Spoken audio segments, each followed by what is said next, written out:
بسم الله الرحمن الرحيم يسألونك عن الأنفال قل الأنفال لله والرسول فاتقوا الله وأصلحوا ذات بينكم وأطيعوا الله ورسوله إن كنتم مؤمنين إنما المؤمنون الذين إذا ذكر الله وجلت قلوبهم وإذا تليت عليهم آياته زادتهم إيمانا وعلى ربهم يتوكلون الذين يقيمون الصلاة ومما رزقناهم ينفقون أولئك هم المؤمنون حقا لهم درجات عند ربهم ومغفرة ورزق كريم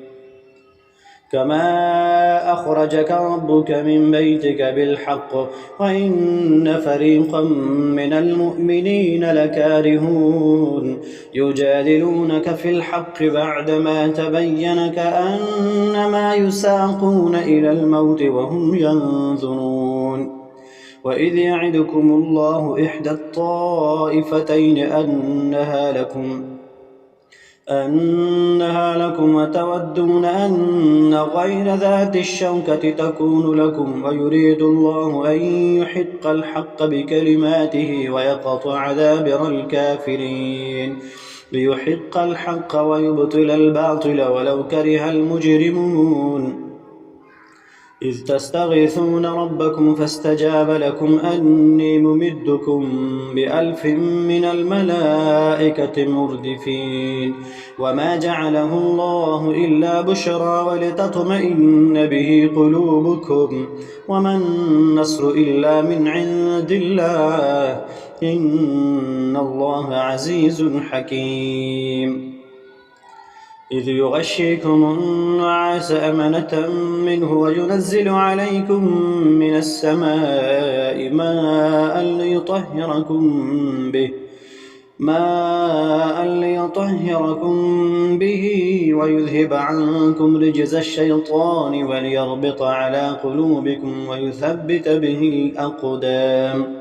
إذ يوحي ربك إلى الملائكة أني معكم فثبتوا الذين آمنوا سألقي في قلوب الذين كفروا الرعب فاضربوا فوق الأعناق واضربوا منهم كل بنان ذلك بأنهم شاقوا الله ورسوله ومن يشاقق الله ورسوله فإن الله شديد العقاب ذلكم فذوقوه وأن للكافرين عذاب النار يا أيها الذين آمنوا إذا لقيتم الذين كفروا زحفا فلا تولوهم الأدبار ومن يولهم يومئذ دبره إلا متحرفا لقتال أو متحيزا إلى فئة فقد باء بغضب من الله ومأواه جهنم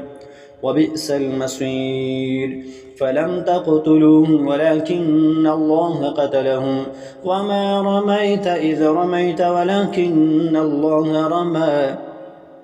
وليبلي المؤمنين منه بلاء حسنا إن الله سميع عليم ذلكم وأن الله موهن كيد الكافرين إن تستفتحوا فقد جاءكم الفتح وإن تنتهوا فهو خير لكم وإن تعودوا نعد ولن تغني عنكم فئتكم شيئا ولو كثرت وأن الله مع المؤمنين يا أيها الذين آمنوا أطيعوا الله ورسوله ولا تولوا عنه وأنتم تسمعون ولا تكونوا كالذين قالوا سمعنا وهم لا يسمعون إن شر الدواب عند الله الصم البكم الذين لا يعقلون ولو علم الله فيهم خيرا لأسمعهم ولو أسمعهم لتولوا وهم معرضون. يا أيها الذين آمنوا استجيبوا لله وللرسول إذا دعاكم لما يحييكم واعلموا أن الله يحول بين المرء وقلبه وأنه إليه تحشرون. واتقوا فتنة لا تصيبن الذين ظلموا منكم خاصة واعلموا أن الله شديد العقاب. واذكروا إذ أنتم قليل مستضعفون في الأرض تخافون أن يتخطفكم الناس فآواكم وأيدكم بنصره ورزقكم من الطيبات لعلكم تشكرون. يا أيها الذين آمنوا لا تخونوا الله والرسول وتخونوا أماناتكم وأنتم تعلمون. واعلموا أنما أموالكم وأولادكم فتنة وأن الله عنده أجر عظيم. يا أيها الذين آمنوا إن تتقوا الله يجعل لكم فرقانا ويكفر عنكم سيئاتكم ويغفر لكم والله ذو الفضل العظيم. وإذ يمكر بك الذين كفروا ليثبتوك أو يقتلوك أو يخرجوك ويمكرون ويمكر الله والله خير الماكرين. وإذا تتلى عليهم آياتنا قالوا قد سمعنا لو نشاء لقلنا مثل هذا إن هذا إلا أساطير الأولين. وإذ قالوا اللهم إن كان هذا هو الحق من عندك فأمطر علينا حجارة من السماء أو ائتنا بعذاب أليم. وما كان الله ليعذبهم وأنت فيهم وما كان الله معذبهم وهم يستغفرون. وما لهم ألا يعذبهم الله وهم يصدون عن المسجد الحرام وما كانوا أولياءه إن أولياؤه إلا المتقون ولكن أكثرهم لا يعلمون. وما كان صلاتهم عند البيت إلا مكاء وتصدية فذوقوا العذاب بما كنتم تكفرون. إن الذين كفروا ينفقون أموالهم ليصدوا عن سبيل الله فسينفقونها ثم تكون عليهم حسرة ثم يغلبون والذين كفروا إلى جهنم يحشرون. ليميز الله الخبيث من الطيب ويجعل الخبيث بعضه على بعض فيركمه جميعا فيجعله في جهنم أولئك هم الخاسرون. قل للذين كفروا إن ينتهوا يغفر لهم ما قد سلف وإن يعودوا فقد مضت سنة الأولين. وقاتلوهم حتى لا تكون فتنة ويكون الدين كله لله فإن انتهوا فإن الله بما يعملون بصير.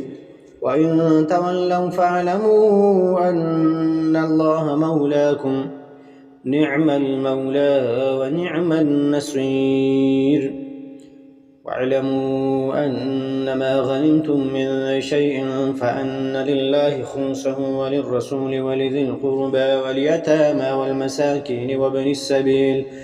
إن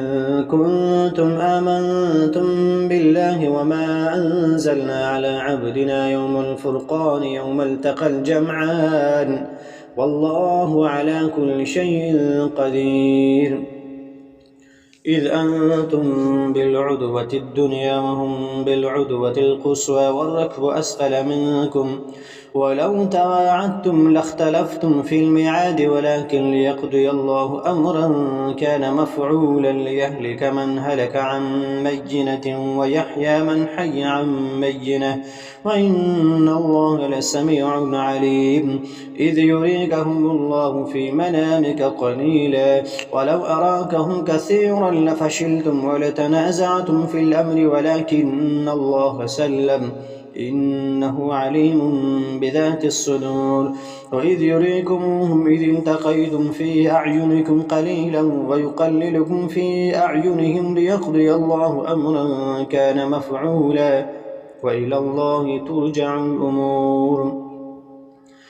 يا أيها الذين آمنوا إذا لقيتم فئة فاثبتوا واذكروا الله كثيرا لعلكم تفلحون. وأطيعوا الله ورسوله ولا تنازعوا فتفشلوا وتذهب ريحكم واصبروا إن الله مع الصابرين. ولا تكونوا كالذين خرجوا من ديارهم بطرا ورئاء الناس ويصدون عن سبيل الله والله بما يعملون محيط. وإذ زين لهم الشيطان أعمالهم وقال لا غالب لكم اليوم من الناس وإني جار لكم فلما تراءت الفئتان نكص على عقبيه وقال إني بريء منكم إني أرى ما لا ترون إني أخاف الله والله شديد العقاب. إذ يقول المنافقون والذين في قلوبهم مرض غر هؤلاء دينهم ومن يتوكل على الله فإن الله عزيز حكيم. ولو ترى إذ يتوفى الذين كفروا الملائكة يضربون وجوههم وأدبارهم وذوقوا عذاب الحريق ذلك بما قدمت أيديكم وأن الله ليس بظلام للعبيد. كدأب آل فرعون والذين من قبلهم كفروا بآيات الله فأخذهم الله بذنوبهم إن الله قوي شديد العقاب. ذلك بأن الله لم يك مغيرا نعمة أنعمها على قوم حتى يغيروا ما بأنفسهم وأن الله سميع عليم. كدأب آل فرعون والذين من قبلهم كذبوا بآيات ربهم فأهلكناهم بذنوبهم وأغرقنا آل فرعون وكل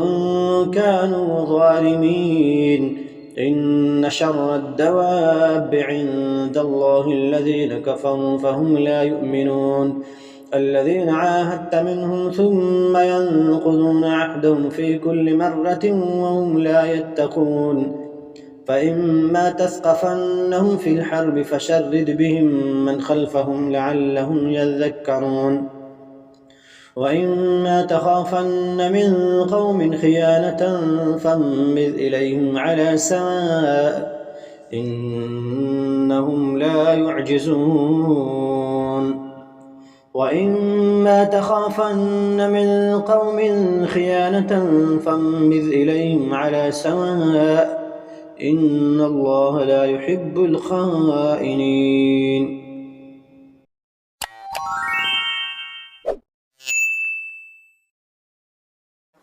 بسم الله الرحمن الرحيم. إذا وقعت الواقعة ليس لوقعتها كاذبة خافضة رافعة إذا رجت الأرض رجا وبست الجبال بسا فكانت هباء منبثا وكنتم أزواجا ثلاثة فأصحاب الميمنة ما أصحاب الميمنة وأصحاب المشأمة ما أصحاب المشأمة والسابقون السابقون أولئك المقربون في جنات النعيم ثلة من الأولين وقليل من الآخرين على سرر موضونة متكئين عليها متقابلين يطوف عليهم ولدان مخلدون بأكواب وأباريق وكأس من معين لا يصدعون عنها ولا ينزفون وفاكهة مما يتخيرون ولحم طير مما يشتهون وحور عين كأمثال اللؤلؤ المكنون جزاء بما كانوا يعملون لا يسمعون فيها لغوا ولا تأثيما إلا قيلا سلاما سلاما وأصحاب اليمين ما أصحاب اليمين في سدر مخضود وطلح منضود وظل ممدود وماء مسكوب وفاكهة كثيرة لا مقطوعة ولا ممنوعة وفرش مرفوعة إنا أنشأناهن إن شاء فجعلناهن أبكارا عربا أترابا لأصحاب اليمين ثلة من الأولين وثلة من الآخرين وأصحاب الشمال ما أصحاب الشمال في سموم وحميم وظل من يحموم لا بارد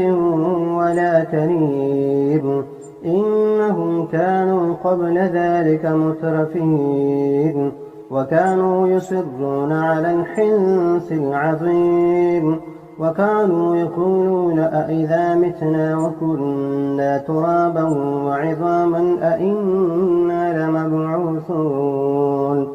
أو آباؤنا الأولون قل إن الأولين والآخرين لمجموعون إلى ميقات يوم معلوم ثم إنكم أيها الضالون المكذبون لآكلون من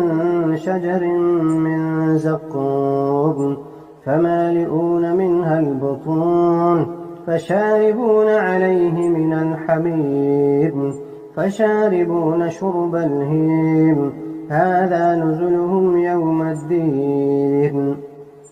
نحن خلقناكم فلولا تصدقون أفرأيتم ما تمنون أأنتم تخلقونه أم نحن الخالقون نحن قدرنا بينكم الموت وما نحن بمسبوقين على أن نبدل أمثالكم وننشئكم فيما لا تعلمون ولقد علمتم النشأة الأولى فلولا تذكرون أفرأيتم ما تحرثون أأنتم تزرعونه أم نحن الزارعون لو نشاء لجعلناه حطاما فظلتم تفكهون إنا لمغرمون بل نحن محرومون أفرأيتم الماء الذي تشربون أأنتم أنزلتموه من المزن أم نحن المنزلون لو نشاء جعلناه أجاجا فلولا تشكرون أفرأيتم النار التي تورون أأنتم أنشأتم شجرتها أم نحن المنشئون نحن جعلناها تذكرة ومتاعا للمقوين فسبح باسم ربك العظيم فلا أقسم بمواقع النجوم وإنه لقسم لو تعلمون عظيم إنه لقرآن كريم في كتاب مكنون لا يمسه إلا المطهرون تنزيل من رب العالمين أفبهذا الحديث أنتم مدهنون وتجعلون رزقكم أنكم تكذبون فلولا إذا بلغت الحلقوم وأنتم حينئذ تنظرون ونحن أقرب إليه منكم ولكن لا تبصرون فلولا إن كنتم غير مدينين ترجعونها إن كنتم صادقين فأما إن كان من المقربين فروح وريحان وجنة نعيم وأما إن كان من أصحاب اليمين فسلام لك من أصحاب اليمين وأما إن كان من المكذبين الضالين فنزل من حميم وتصلية جحيم إن هذا لهو حق اليقين فسبح باسم ربك العظيم. بسم الله الرحمن الرحيم. الرحمن علم القرآن خلق الإنسان علمه البيان الشمس والقمر بحسبان والنجم والشجر يسجدان والسماء رفعها ووضع الميزان ألا تطغوا في الميزان وأقيموا الوزن بالقسط ولا تخسروا الميزان والأرض وضعها للأنام فيها فاكهة والنخل ذات الأكمام والحب ذو العصف والريحان فبأي آلاء ربكما تكذبان خلق الإنسان من صلصال كالفخار وخلق الجان من مارج من نار فبأي آلاء ربكما تكذبان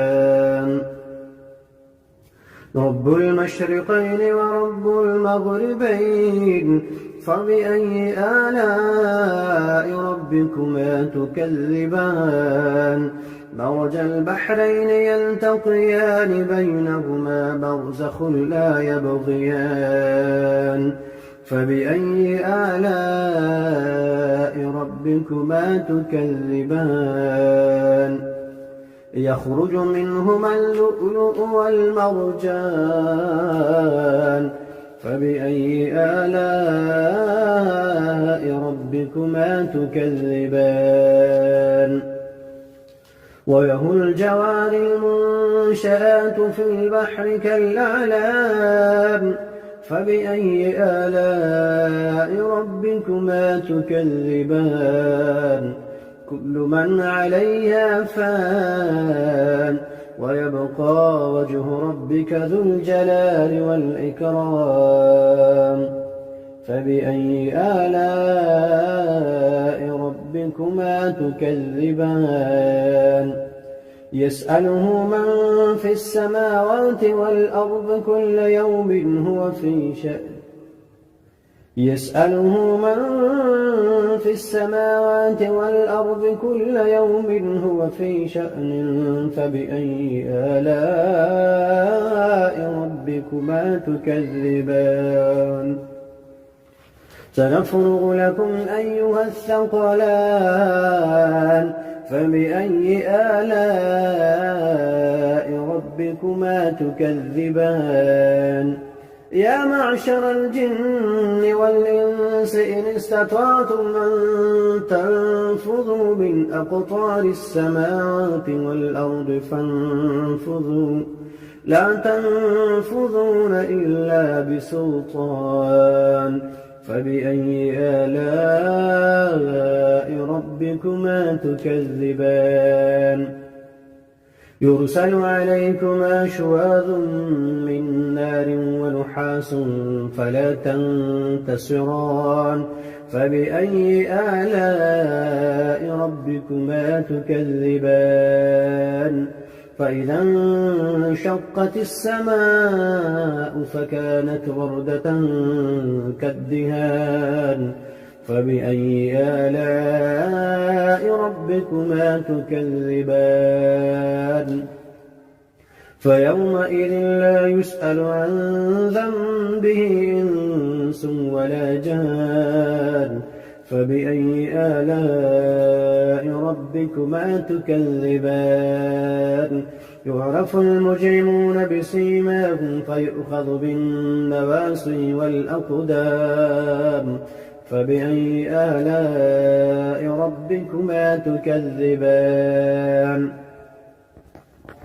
هذه جهنم التي يكذب بها المجرمون يطوفون بينها وبين حميم آن فبأي آلاء ربكما تكذبان ولمن خاف مقام ربه جنتان فبأي آلاء ربكما تكذبان ذواتا أفنان فبأي آلاء ربكما تكذبان فيهما عينان تجريان فبأي آلاء ربكما تكذبان فيهما من كل فاكهة زوجان فبأي آلاء ربكما تكذبان متكئين على فرش بطائنها من استبرق وجنى الجنتين دان فبأي آلاء ربكما تكذبان فيهن قاصرات الطرف لم يطمثهن إنس قبلهم ولا جان فبأي آلاء ربكما تكذبان كأنهن الياقوت والمرجان فبأي آلاء ربكما تكذبان هل جزاء الإحسان إلا الإحسان فبأي آلاء ربكما تكذبان ومن دونهما جنتان فبأي آلاء ربكما تكذبان مدهامتان فبأي آلاء ربكما تكذبان فيهما عينان نضاختان فبأي آلاء ربكما تكذبان فيهما فاكهة ونخل ورمان فبأي آلاء ربكما تكذبان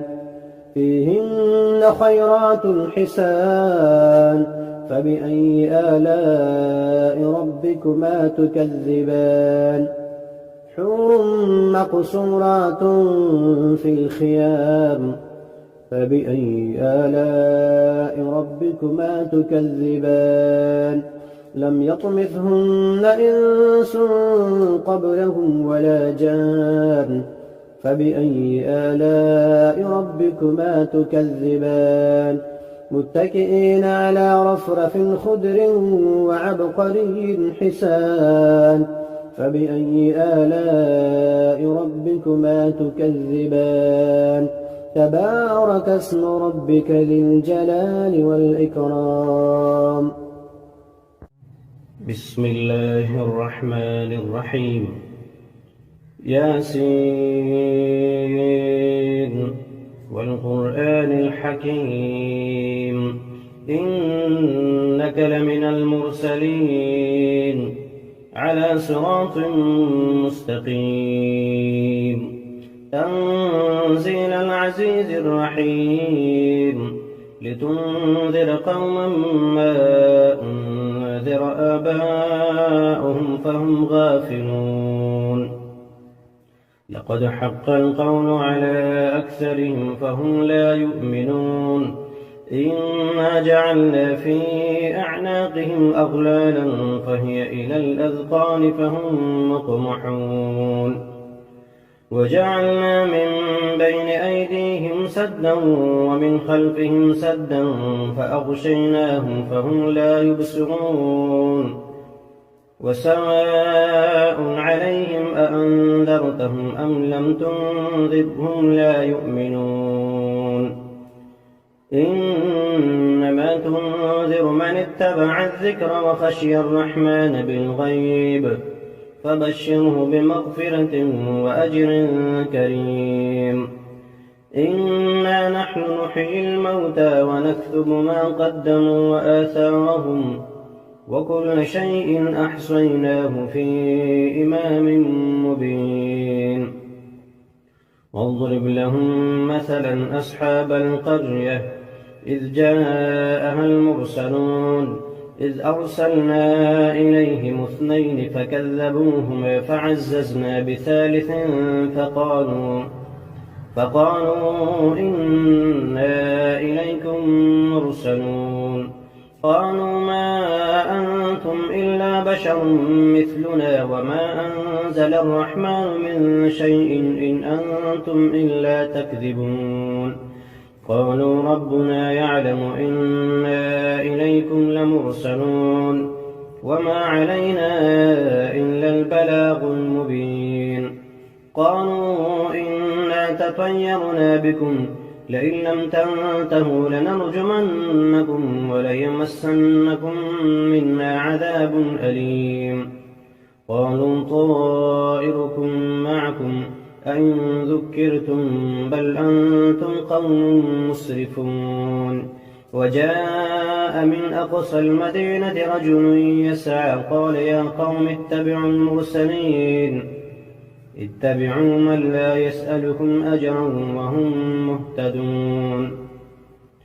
وما لي لا أعبد الذي فطرني وإليه ترجعون أأتخذ من دونه آلهة إن يردني الرحمن بضر لا تغن عني شفاعتهم شيئا ولا ينقذون إني إذا لفي ضلال مبين إني آمنت بربكم فاسمعون قيل ادخل الجنة قال يا ليت قومي يعلمون بما غفر لي ربي وجعلني من المكرمين وما أنزلنا على قومه من بعده من جند من السماء وما كنا منزلين إن كانت إلا صيحة واحدة فإذا هم خامدون يا حسرة على العباد ما يأتيهم من رسول إلا كانوا به يستهزئون ألم يروا كم أهلكنا قبلهم من القرون أنهم إليهم لا يرجعون وإن كل لما جميع لدينا محضرون وآية لهم الأرض الميتة أحييناها وأخرجنا منها حبا فمنه يأكلون وجعلنا فيها جنات من نخيل وأعناب وفجرنا فيها من العيون ليأكلوا من ثمره وما عملته أيديهم أفلا يشكرون سبحان الذي خلق الأزواج كلها مما تنبت الأرض ومن أنفسهم ومما لا يعلمون وآية لهم الليل نسلخ منه النهار فإذا هم مظلمون والشمس تجري لمستقر لها ذلك تقدير العزيز العليم والقمر قدرناه منازل حتى عاد كالعرجون القديم لا الشمس ينبغي لها أن تدرك القمر ولا الليل سابق النهار وكل في فلك يسبحون وآية لهم أنا حملنا ذريتهم في الفلك المشحون وخلقنا لهم من مثله ما يركبون وإن نشأ نغرقهم فلا صريخ لهم ولا هم ينقذون إلا رحمة منا ومتاعا إلى حين. وإذا قيل لهم اتقوا ما بين أيديكم وما خلفكم لعلكم ترحمون وما تأتيهم من آية من آيات ربهم إلا كانوا عنها معرضين. وإذا قيل لهم أنفقوا مما رزقكم الله قال الذين كفروا للذين آمنوا أنطعم من لم يشاء الله أطعمه إن أنتم إلا في ضلال مبين. ويقولون متى هذا الوعد إن كنتم صادقين ما ينظرون إلا صيحة واحدة تأخذهم فهم يخصمون فلا يستطيعون توصية ولا إلى أهلهم يرجعون. ونفخ في الصور فإذا هم من الأجداث إلى ربهم ينسلون. قالوا يا ويلنا من بعثنا من مرقدنا هذا ما وعد الرحمن وصدق المرسلون. إن كانت إلا صيحة واحدة فإذا هم جميع لدينا محضرون. فاليوم لا تظلم نفس شيئا ولا تجزون إلا ما كنتم تعملون. إن أصحاب الجنة اليوم في شغل فاكهون هم وأزواجهم في ظلال على الأرائك متكئون لهم فيها فاكهة ولهم ما يدعون سلام قولا من رب رحيم. وامتازوا اليوم أيها المجرمون ألم أعهد إليكم يا بني آدم ألا تعبدوا الشيطان إنه لكم عدو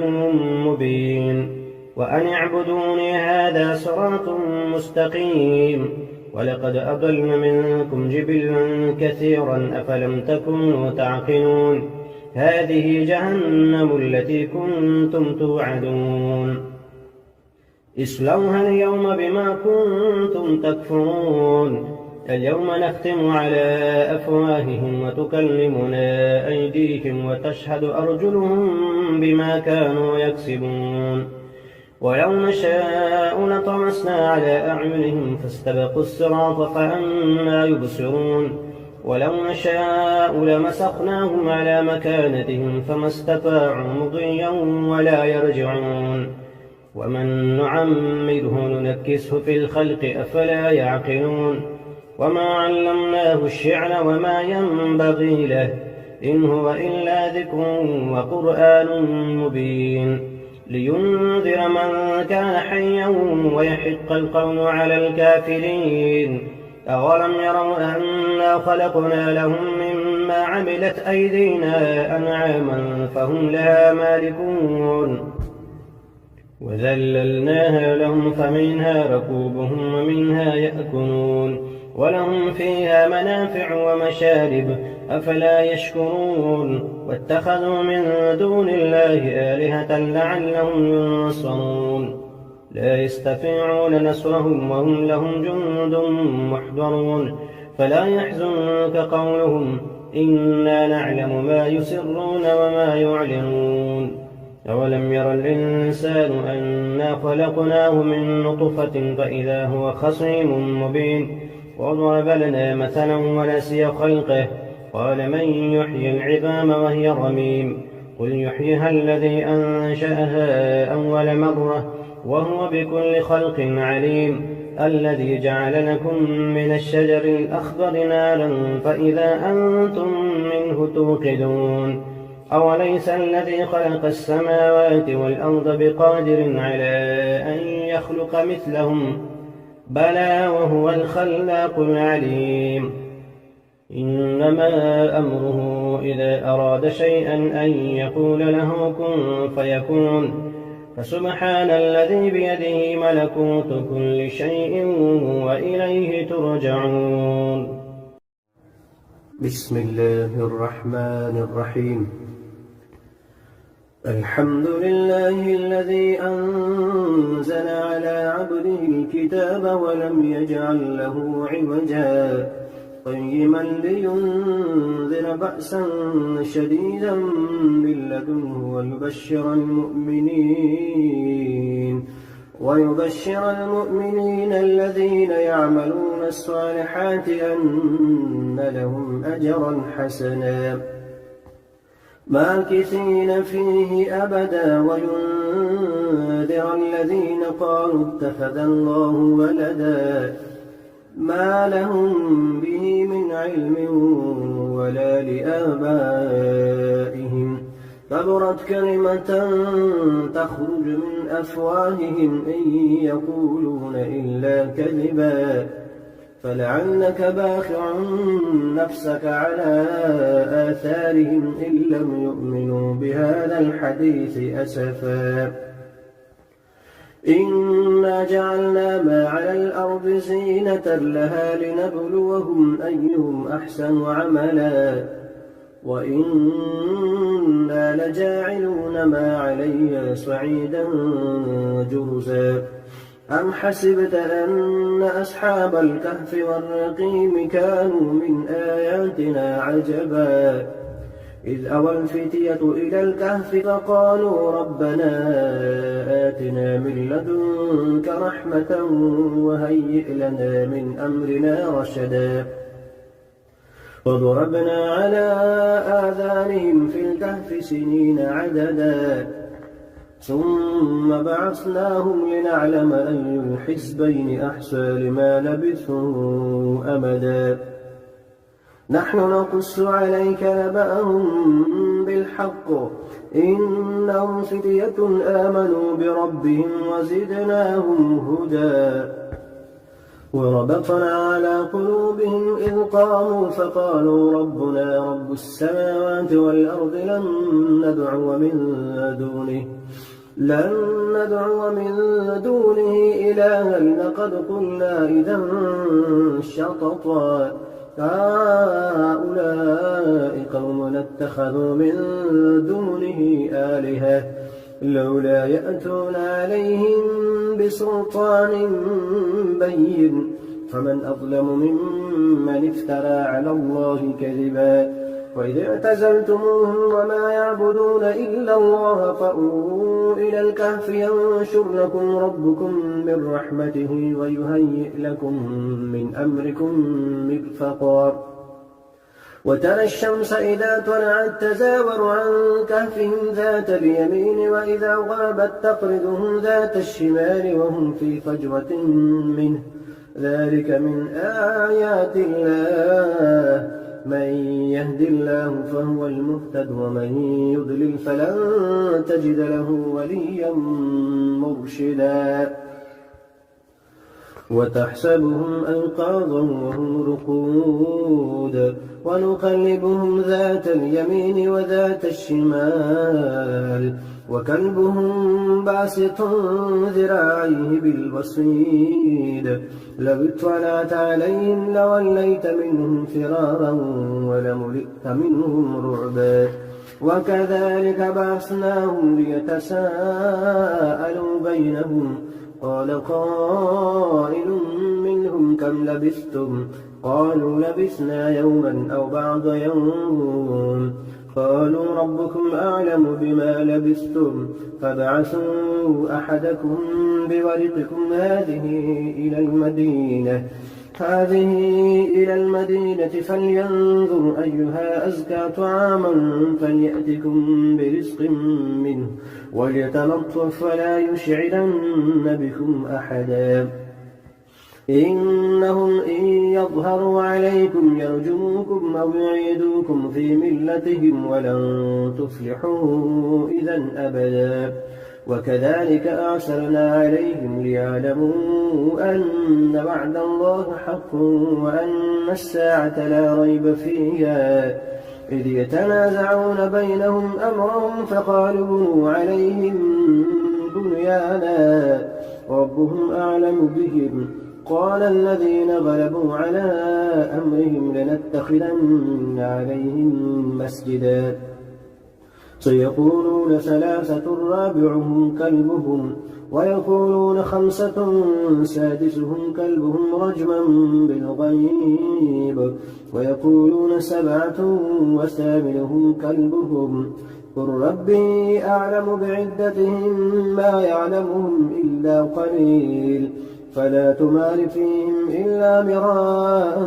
ظاهرا ولا تستفت فيهم منهم أحدا ولا تقولن لشيء إني فاعل ذلك غدا إلا أن يشاء الله واذكر ربك إذا نسيت وقل عسى أن يهديني ربي لأقرب من هذا رشدا ولبثوا في كهفهم 300 سنين وازدادوا 9 قل الله أعلم بما لبثوا له غيب السماوات والأرض أبصر به وأسمع ما لهم من دونه من ولي ولا يشرك في حكمه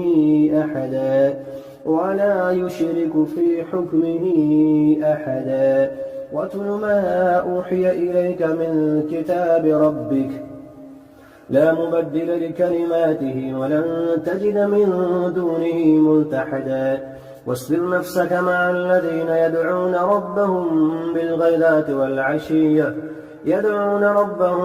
بالغداة والعشي يريدون وجهه ولا تعد عيناك عنهم تريد زينة الحياة الدنيا ولا تطع من أغفلنا قلبه عن ذكرنا واتبع هواه وكان أمره فرطا وقل الحق من ربكم فمن شاء فليؤمن ومن شاء فليكفر إنا أعتدنا للظالمين نارا أحاط بهم سرادقها وإن يستغيثوا يغاثوا بماء كالمهل يشوي الوجوه بئس الشراب وساءت مرتفقا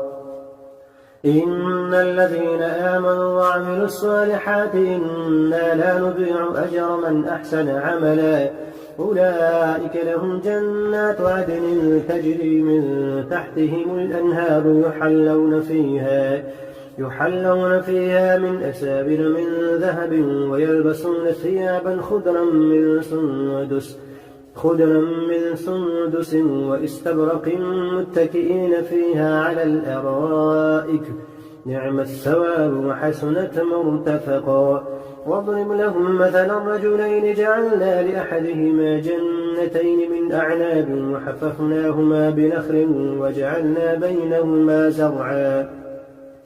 كلتا الجنتين آتت أكلها ولم تظلم منه شيئا وفجرنا خلالهما نهرا وكان له ثمر فقال لصاحبه وهو يحاوره أنا أكثر منك مالا وأعز نفرا ودخل جنته وهو ظالم لنفسه قال ما أظن أن تبيد هذه أبدا وما أظن الساعة قائمة ولئن رددت إلى ربي لأجدن خيرا منها منقلبا قال له صاحبه وهو يحاوره أكفرت بالذي خلقك من تراب ثم من نطفة ثم سواك رجلا لكن هو الله ربي ولا أشرك بربي أحدا ولولا إذ دخلت جنتك قلت ما شاء الله لا قوة إلا بالله إن ترني أنا أقل منك مالا وولدا فعسى ربي أن يؤتيني خيرا من جنتك ويرسل عليها حسبانا من السماء فتصبح صعيدا زلقا أو يصبح ماؤها غورا فلن تستطيع له طلبا وأحيط بثمره فأصبح يقلب كفيه على ما أنفق فيها وهي خابية على عروشها ويقول يا ليتني لم أشرك بربي أحدا ولم تكن له فئة ينصرونه من دون الله وما كان منتصرا هنالك الولاية لله الحق هو خير ثوابا وخير عقبا واضرب لهم مثل الحياة الدنيا كماء إن أنزلناه من السماء فاختلط به نبات الأرض فأصبح هشيما تذروه الرياح وكان الله على كل شيء مقتدرا. المال والبنون زينة الحياة الدنيا والباقيات الصالحات خير عند ربك ثوابا وخير أملا. ويوم نسير الجبال وترى الأرض بارزة وحشرناهم فلم نغادر منهم أحدا وعرضوا على ربك صفا لقد جئتمونا كما خلقناكم أول مرة بل زعمتم أن لن نجعل لكم موعدا. ووضع الكتاب فترى المجرمين مشفقين مما فيه ويقولون يا ويلتنا ما لهذا الكتاب لا يغادر صغيرة ولا كبيرة إلا أحصاها ووجدوا ما عملوا حاضرا ولا يظلم ربك أحدا. وإذ قلنا للملائكة اسجدوا لآدم فسجدوا إلا إبليس كان من الجن ففسق عن أمر ربه أفتتخذونه وذريته أولياء من دوني وهم لكم عدو بئس للظالمين بدلا. ما أشهدتم خلق السماوات والأرض ولا خلق أنفسهم وما كنت متخذ المضلين عضدا. ويوم يقول نادوا شركائي الذين زعمتم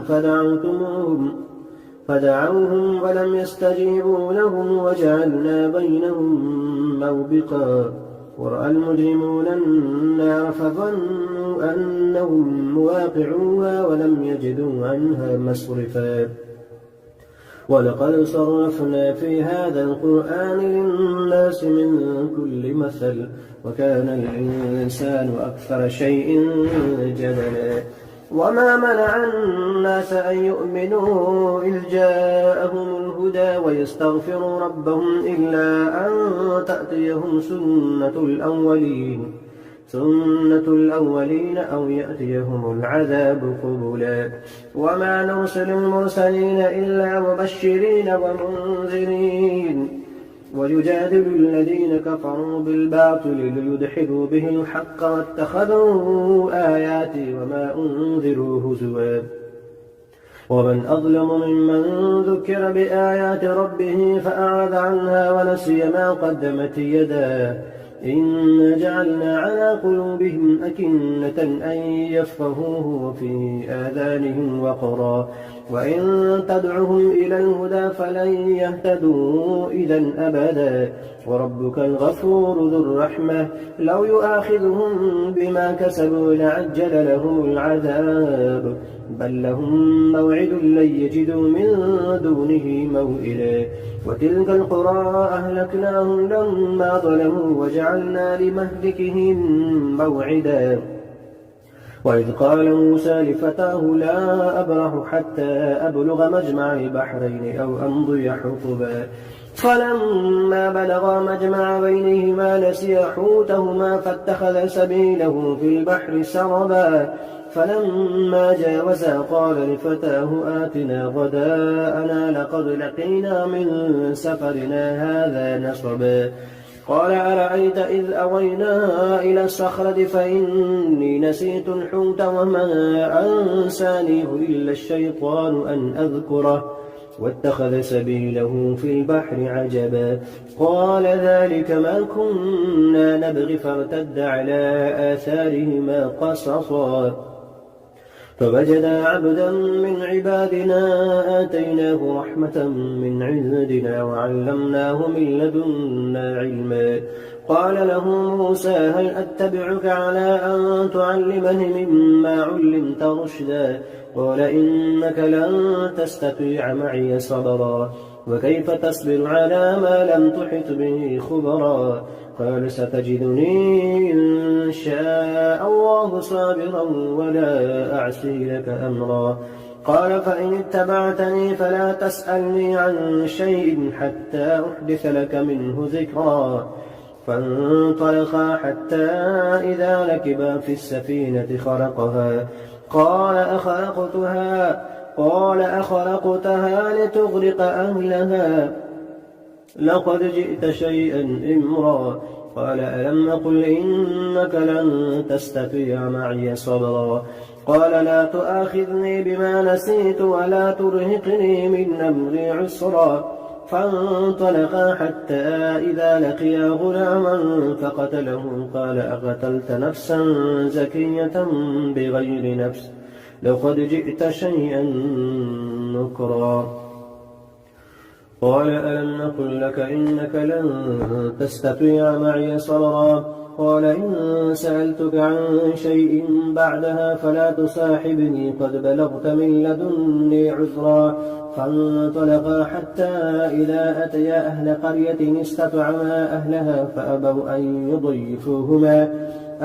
يضيفوهما فوجدا فيها جدارا يريد أن ينقض فأقامه. قال لو شئت لاتخذت عليه أجرا. قال هذا فراق بيني وبينك سأنبئك بتأويل ما لم تستطع عليه صبرا. أما السفينة فكانت لمساكين يعملون في البحر فأردت أن أعيبها وكان وراءهم ملك يأخذ كل سفينة غصبا.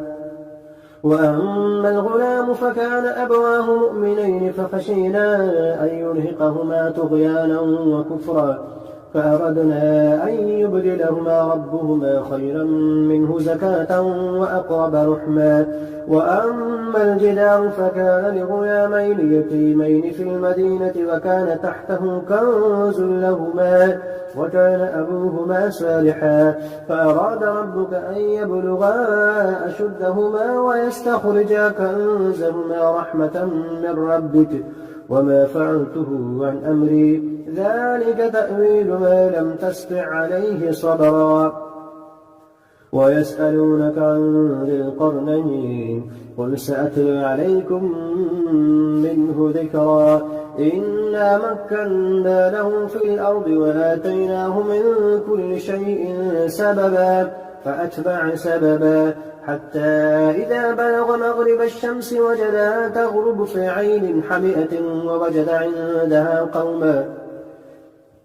قلنا يا ذا القرنين إما أن تعذب وإما أن تتخذ فيهم حسنا. قال أما من ظلم فسوف نعذبه ثم يرد إلى ربه فيعذبه عذابا نكرا. وأما من آمن وعمل صالحا فله جزاء الحسنى وسنقول له من أمرنا يسرا. ثم أتبع سببا حتى إذا بلغ مطلع الشمس وجدها تطلع على قوم لم نجعل لهم من دونها سترا كذلك فقد أحطنا بما لديه خبرا. ثم أتبع سببا حتى إذا بلغ بين السدين وجد من دونهما قوما لا يكادون يفقهون قولا. قالوا يا ذا القرنين إن يأجوج ومأجوج مفسدون في الأرض فهل نجعل لك خرجا على أن تجعل بيننا وبينهم سدا. قال ما مكنني فيه ربي خير فأعينوني بقوة أجعل بينكم وبينهم ردما. آتوني زبر الحديد حتى إذا ساوى بين الصدفين قال انفخوا حتى إذا جعله نارا قال آتوني أفرغ عليه قطرا. فما استطاعوا أن يظهروه وما استطاعوا له نقبا. قال هذا رحمة من ربي فإذا جاء وعد ربي جعله دكا وكان وعد ربي حقا. وتركنا بعضهم يومئذ يموج في بعض ونفخ في السور فجمعناهم جمعا وعرضنا جهنم يومئذ للكافرين عرضا. الذين كانت أعينهم في غطاء عن ذكري وكانوا لا يستطيعون سمعا.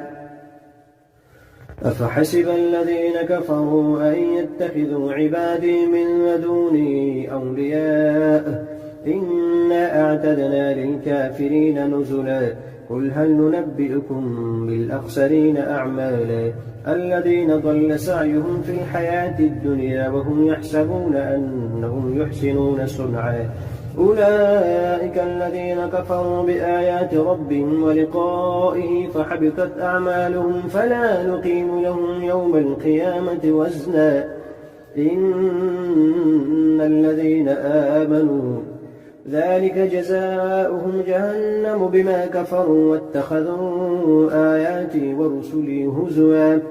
إن الذين آمنوا وعملوا الصالحات كانت لهم جنات الفردوس نزلا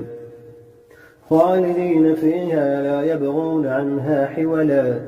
قل لو كان البحر مدادا لكلمات ربي لنفد البحر قبل أن تنفد كلمات ربي ولو جئنا بمثله مددا قل إنما أنا بشر مثلكم يوحى إلي أنما إلهكم إله واحد فمن كان يرجو لقاء ربه فليعمل عملا صالحا ولا يشرك بعبادة ربه أحدا.